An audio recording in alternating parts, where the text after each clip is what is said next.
Okay everyone, so we're reading Harry Potter and the Chamber of Secrets, and we stopped at the bottom of page 276 in chapter 14, and the last words were, "Not Azkaban," croaked Hagrid.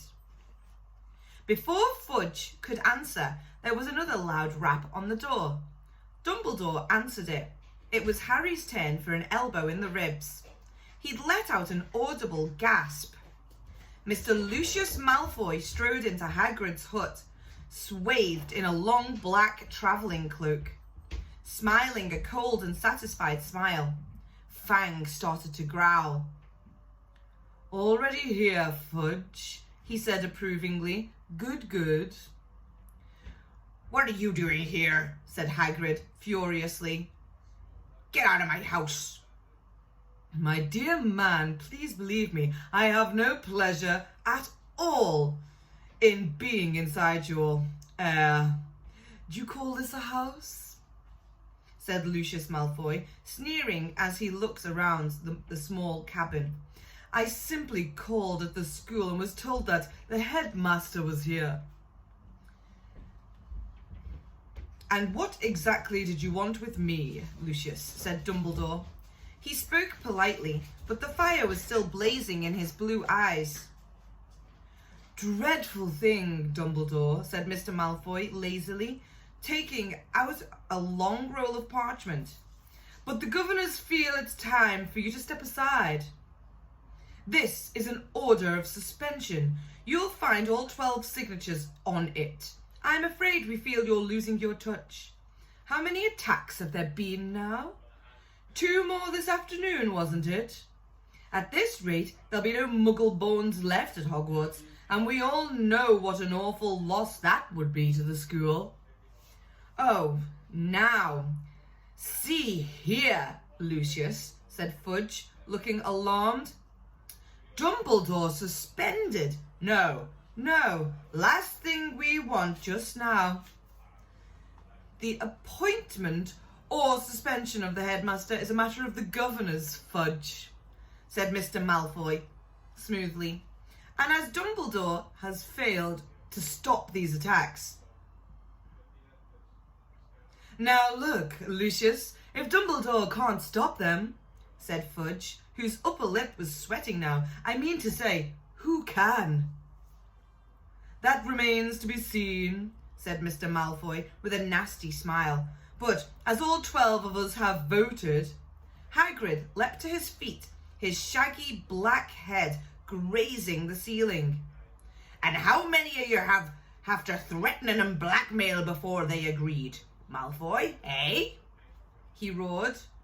Dear, you know that temper of yours will lead you into trouble one of these days, Hagrid," said Mr. Malfoy. "I would advise you not to shout at the Azkaban guards like that. They won't like it at all." "You can take Dumbledore," yelled Hagrid, making Sorry, let me start that again.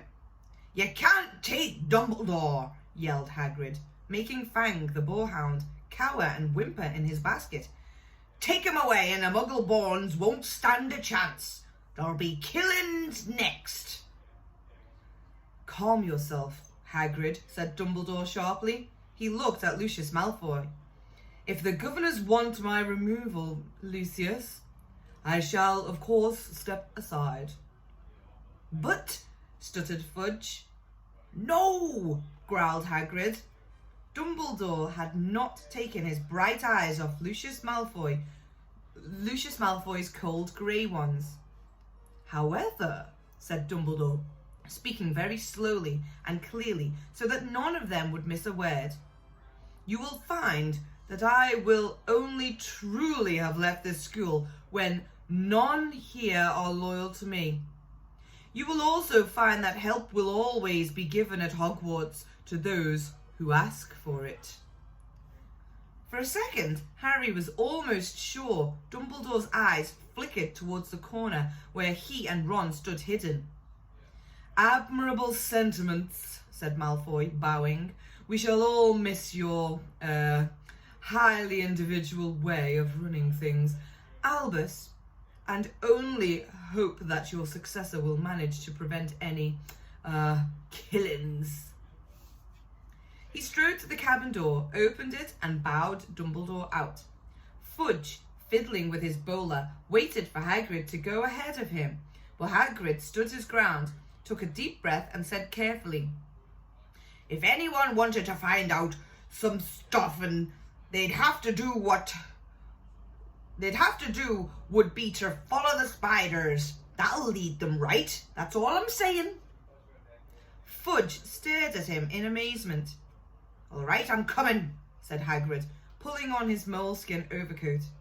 But he was about to follow Fudge through the door. He stopped again and said loudly, And someone will need to feed Fang while I'm away.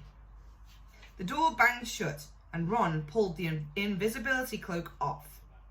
We're in trouble now, he said hoarsely. No Dumbledore. They might as well close the school tonight. There'll be an attack a day with him gone. Fang started howling, scratching at the closed door. And that's it. That was the end of chapter 14. So we didn't read very much today. It was only a couple of pages. And our next chapter is chapter 15, Aragog, on page 280. Thanks for watching.